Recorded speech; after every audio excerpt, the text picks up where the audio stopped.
Okay, what I'm going to work on today is cleaning up this Miller's Falls Langdon miter box. Now, this thing was assembled in March of 1950, and it really is in great shape. The paint is really nice. There's very little paint loss. Got a little bit of rust on it, just surface rust, nothing major. It just needs a good cleaning up. It's also a little wobbly. It's out of adjustment. Just needs to be tightened up, readjusted. That's no big deal. You know, some of the pieces have come off pretty easy. You just unscrew them, take them off, and you really don't need a whole lot of tools. A few screwdrivers, and now these things are also really sticky because they get a lot of old dried up grease and stuff in them, and that one's really hard to, it doesn't want to come out.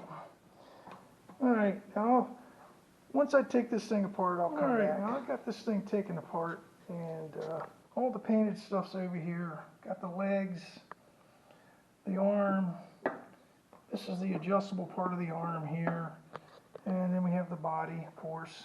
Everything's been stripped off of it. And then over here, this is the locking mechanism, these pieces laying here. And there's also, that's the main bolt that holds the arm on. And you got some small screws, and there's a small pin, so you got to be careful not losing any of this stuff. And here's the saw guides. They're just kind of, they got a lot of dried up oil and stuff on them. The depth stops, the saw stops. And you really don't need a bunch of tools. This is about all the tools you need to take this thing apart. Just an adjustable wrench, a couple screwdrivers, small hammer, and a drift punch. And that's just to take that little pin out that I just showed you a moment ago. And some pair of pliers of some sort. That's pretty much all you need. Now, what I'm going to do is these ribs on the bed here. Now, not all miter boxes have these. Pretty much all the Stanley miter boxes have wood. The other Miller's Falls miter boxes have removable plates here. Now I'm just going to use sandpaper on those and sand them down. And you can see there's a rough, there's a rough machining in this darkness down in here. You can remove that with like a scruff pad or a brass brush, and I actually did a small spot right here. You can see where I cleaned it. And I'm also going to do the back fence. It's basically the same sort of thing. It's got paint on it, who knows what else. But that'll be what it was like when it was new. Those areas are always, brightly finished. They're not great. As far as the machine work goes, they did what they had to do. They didn't do a whole lot to them. Some can be really rough at times. And after I clean all that rust off, and also this area right here that the arm rides on, it's a little bit of cleaning on the bottom. Since this thing has such a nice paint job on it, it's not going to be a whole lot to do. And I'm just going to go over this with sandpaper on a wooden block, and then I'll use a scruff pad and a brass bristle brush like this. That'll get down in those grooves and take that stuff out of there. It'll just make it look a little nicer, and it's not difficult to get off. I mean, you can see I took some of that off just that quickly on this one now. There's a lot more now. As far as the other parts go, I'll just use scruff pads and a wire brush on this stuff, some solvent. Now, once I do all the cleaning, like on the body and the legs, I'll wipe everything down with solvent and get all the grease and grime off of it that's accumulated over the years. And then I'll touch up the paint if it needs it. I don't think it's going to need a whole lot other than just on the feet, the legs. I may have to end up painting the whole leg. We'll see. Okay, now I've been working on the painted pieces. The body here, I've got all the rust off of the bed, off the back fence, and several places underneath that needed to be cleaned. Also the arm, clean the machine surfaces on on it. And also this part of the arm's been cleaned up. And I may have to do them a little bit more once I wipe them down with some solvent and get all the dirt and grease off of them. And I haven't done anything with the legs. They just need to be wiped off with some solvent. And then I'll decide whether I'm going to touch them up or repaint the whole leg or whatever. Once I do all of that, I'll start working all the other bits and pieces, the nuts and bolts, the saw guides, and all of that. But that's pretty much it. It really doesn't take all that long to do this. And it's come out nice and clean. It'll be much nicer once I wipe all the grease off of it. Okay, now I've got all the painted pieces cleaned up. I went over them a couple times with solvent to clean them up and check them out. And about the only thing that really I'm going to touch up as far as the paint goes is the legs.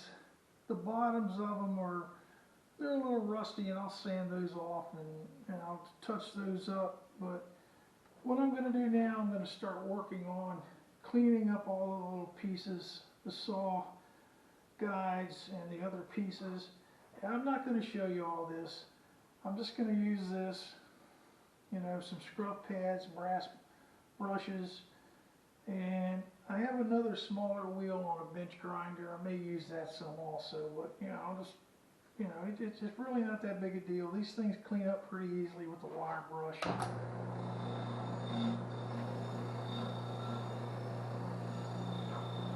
Okay, now I've got everything cleaned up. All the little bits and pieces have been cleaned up. Got the rust off, cleaned them up.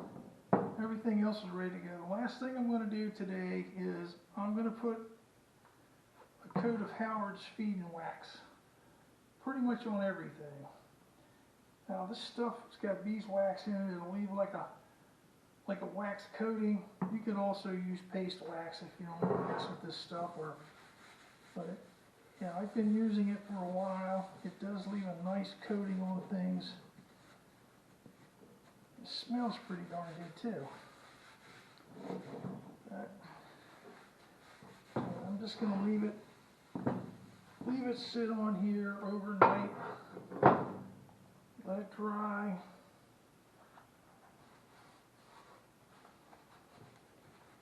And if there's any that's not dried up by tomorrow, I'll go over and wipe it down. Usually there isn't anything. If you just use it sparingly, you don't need a ton on there. Just put a nice coat on everything.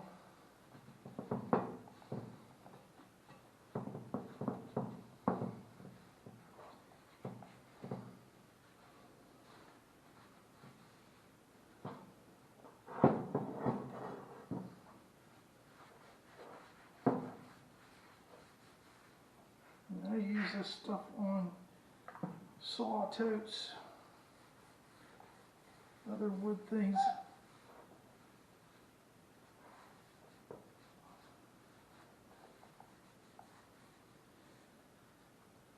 And I'm gonna,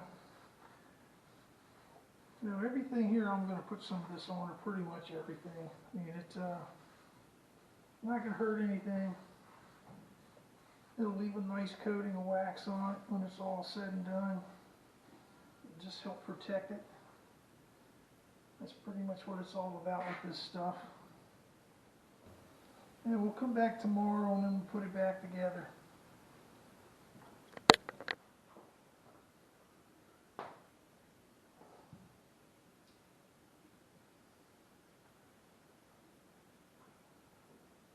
Now I've put part of the miter box back together. I put the legs on and I put the arm back on it and adjusted it, and I also put the release lever right here back on. It takes a little while to put these things back together, and I'm going to try to keep the video short as possible. The only thing I have really left to put back on is the saw guides, and they just drop in the holes. And I'm just going to put a little bit of this is white lithium grease. This is what I like to use on them. Now I already put a little bit down in the post. Just put it in there, turn it around, spread it around, and I will wipe off the excess. The saw stops are already on them. I already put those on also. Now, this is not a restoration, and it's just a cleanup and an adjustment. And that's all it is. If it was a complete restoration, it's one of those things where you'd be painting and removing rust from everything, and this miter box just doesn't need that. It's a nice clean miter box. It's one of the nicest ones I've gotten a hold of in a while. It's 75 years old about, and it's in really good shape, and there's no need to do a restoration on it. Nice cleanup, that's all it needed. I try to keep things original. I really don't want to make it look new. It's not new, and I don't want it to look new. And I think it turned out just fine. I got the wobble out of the arm. It's just a matter of adjusting it, cleaning all the dirt and sawdust that was caked inside of it out. Now, this thing's perfectly usable. There's no reason not to use a miter box like this. I also have a nice saw with this one too, and I'm going to clean that up at some point, but that'll do it for this one. But what I did, basic cleanup, any miter box, you can do the same thing.